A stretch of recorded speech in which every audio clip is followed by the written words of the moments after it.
IPL 2026 సీజన్లో 15 ఏళ్ల కుర్రాడు వైభవ్ సూర్యవంశీ సృష్టిస్తున్న ప్రకంపనలు అంతర్జాతీయ క్రికెట్ దిగ్గజాలను సైతం ఆశ్చర్యానికి గురిచేస్తున్నాయి. తాజాగా గౌహతి వేదికగా ముంబై ఇండియన్స్ తో జరిగిన పోరులో వైభవ్ ఆడిన ఇన్నింగ్స్ ఒక కొత్త చర్చకు దారితీసింది. ప్రపంచంలోనే అత్యుత్తమ బౌలర్ గా పేరున్న జస్ప్రీత్ బుమ్రా వేసిన తొలి బంతినే సిక్సర్ గా మలిచిన తీరుపై దక్షిణాఫ్రికా speed gun Dale Steyn shocking comments చేశారు. వైభవ్ బ్యాటింగ్ చూస్తుంటే సాక్షాత్తు బుమ్రానే భయపడినట్లు అనిపించిందని, ఆ కుర్రాడి ధాటికి బుమ్రా వంటి మేటి బౌలర్ కూడా తడబడ్డాడని స్టెయిన్ విశ్లేషించారు.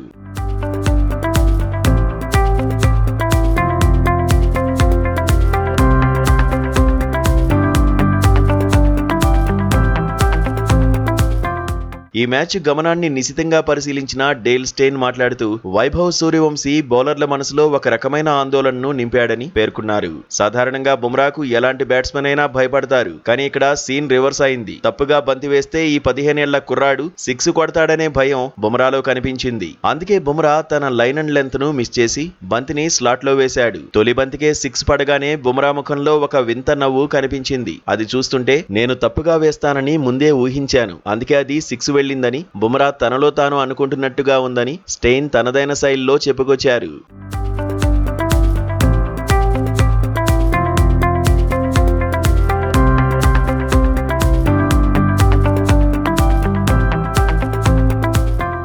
వైభవ్ బ్యాటింగ్ శైలిలో భయం అనేది మచ్చుకైనా కనిపించడం లేదని, అతను బౌలర్ ఎవరన్నది చూడకుండా కేవలం బంతిని మాత్రమే చూసి బాదుతున్నాడని స్టెయిన్ కొనియాడారు. రాజస్థాన్ రాయల్స్ తరఫున ఆడుతున్న ఈ వండర్ కిడ్ ఎస్ఎస్వి జైస్వాల్ తో కలిసి ముంబై బౌలింగ్ ను చీల్చి చెండాడాడు. వర్షం కారణంగా 11 ఓవర్లకు కుదించిన ఈ మ్యాచ్ లో వైభవ్ కేవలం 14 బంతుల్లోనే 5 సిక్సర్లతో 39 పరుగులు చేసి విధ్వంసం సృష్టించాడు. బుమ్రా వేసిన 3 ఓవర్లలో వికెట్లేమీ పడకపోగా 32 పరుగులు సమర్పించుకోవాల్సి వచ్చింది. ముంబై ఇండియన్స్ పై రాజస్థాన్ సాధించిన ఈ ఘన విజయంలో వైభవ్ సూర్యవంశీ చూపిన తెగింపు ఇప్పుడు క్రికెట్ వర్గాల్లో హాట్ టాపిక్ గా మారింది. బీసీసీఐ సెలెక్టర్లు కూడా ఈ కుర్రాడి ప్రదర్శనను నిశితంగా గమనిస్తున్నట్లు సమాచారం.